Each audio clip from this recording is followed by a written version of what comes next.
Jadi tiga yang disepakati oleh para ulama. Yang pertama adalah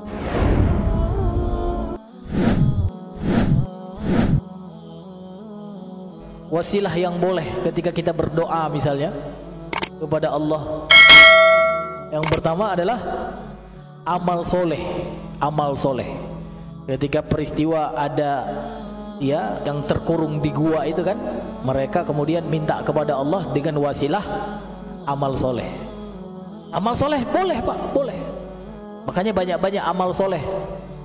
Nanti kalau dibutuhkan, tinggal bilang ke Allah, ya Allah, dulu aku kayaknya pernah ikhlas banget dengar ceramah Ustadz Rahmat, gitu kan?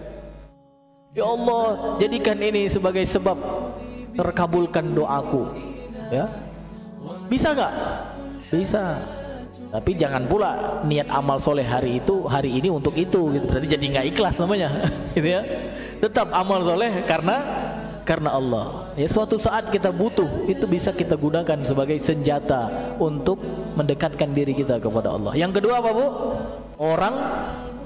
Orang soleh tapi yang masih hidup. Ini yang menjadi kesepakatan para ulama. Kalaupun ada orang di luar mengatakan apa? Mau orang soleh hidup maupun mati, dua-duanya boleh katanya. Tapi itu orang di luar, bukan jamaah Masjid Al-Insan ya. Bukan jamaah Masjid Al-Azhar ya. Kalau jamaah Masjid Al-Azhar hanya orang soleh yang masih hidup. Karena para sahabat dulu datang kepada Rasulullah, ya Rasulullah doakan kami. Rasulullah masih hidup.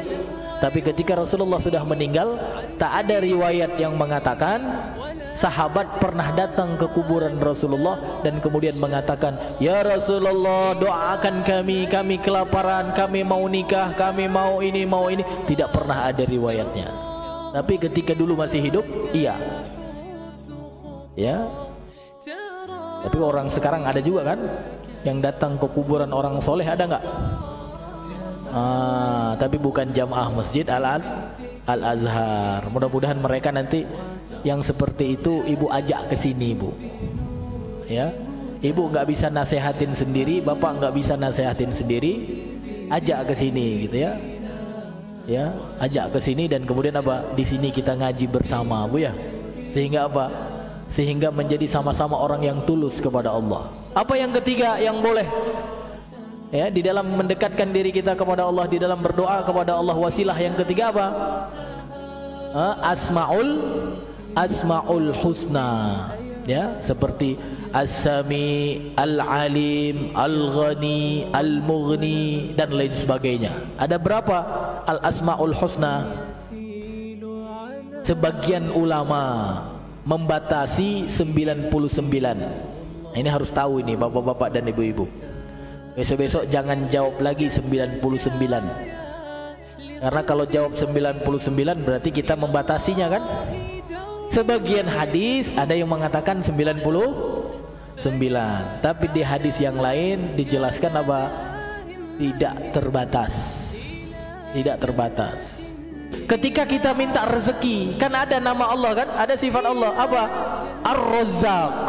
Ar-Razzaq. Maka kita katakan, ya Razzaq, urzukni.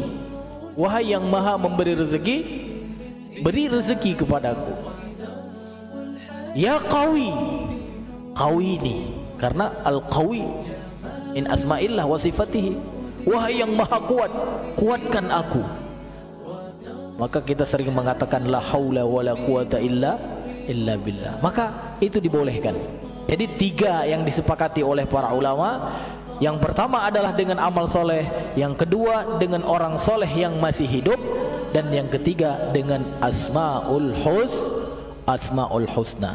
Jadi ketika kita berwasilah dengan seperti itu, maka tidak merusak ketulusan kita kepada Allah. Tapi kalau minta dengan cara-cara yang lain, ya minta rezeki ke penjaga laut gitu kan, ya Allah, kenapa bisa ya Pak ya? Sudah zaman modern seperti ini masih ada orang yang percaya kalau tidak ngasih kepala kebo gitu kan, kalau nggak ngasih kembang ini kembang itu nanti hasil tangkapan ikannya jadi berkurang kan gitu Pak ya.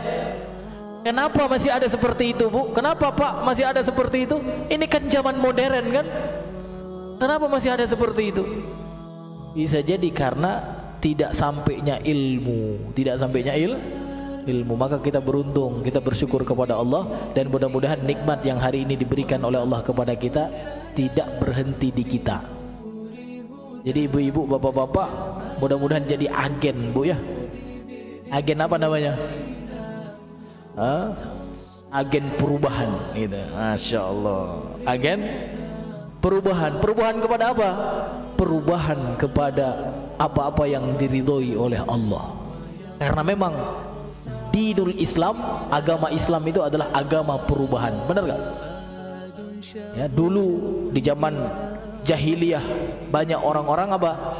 Ya, tidak beradab, banyak orang tidak bertauhid. Maka diutus Rasulullah ke tengah-tengah mereka. Tujuannya apa? Untuk merubah mereka dari yang tidak bertauhid menjadi bertauhid, yang tidak beradab menjadi beradab. Maka kita semua mudah-mudahan menjadi agen perubahan itu, Pak. Sehingga apa? Kalau kita temukan ada manusia-manusia yang masih melakukan sesuatu yang tidak benar, kemudian gara-gara kita mereka menjadi benar. Jangan pula gara-gara kita yang benar jadi salah. Nauzubillah.